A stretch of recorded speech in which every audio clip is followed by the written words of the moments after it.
1991 திமுக படுதோல்வி கண்டது. 1996 திமுக அமோக வெற்றி பெற்றது.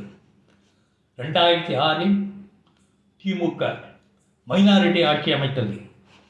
2011 திமுக 3வது இடத்திற்கு சென்றது.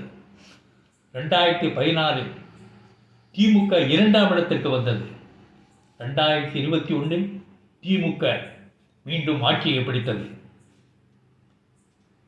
2021 அதிமுக எதிர்க்கட்சி, அதாவது 2வது இடம்.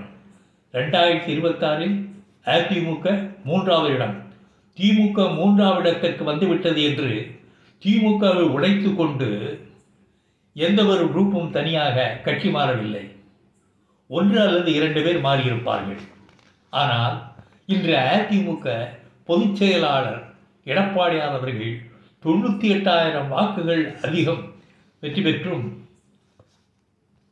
அதில் அதிமுகவில் சில நன்றி கெட்டவர்கள் கட்சியையே உடைத்து அழிக்கும் நிலைக்கு சென்று விட்டார்கள். ஆனால் முடிந்ததா? தற்போது அவர்களின் நிலை பரிதாபத்துக்குரியதாக மாறிவிட்டது.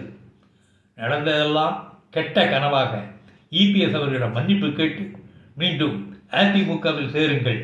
நடந்தவை நடந்தவைகளாக இருக்கட்டும், நடப்பவை நல்லவைகளாக அமையட்டும். எல்லோரையும் மன்னிக்கும் நல்ல குணம் படைத்தவர் எடப்பாடியார் அவர்கள்.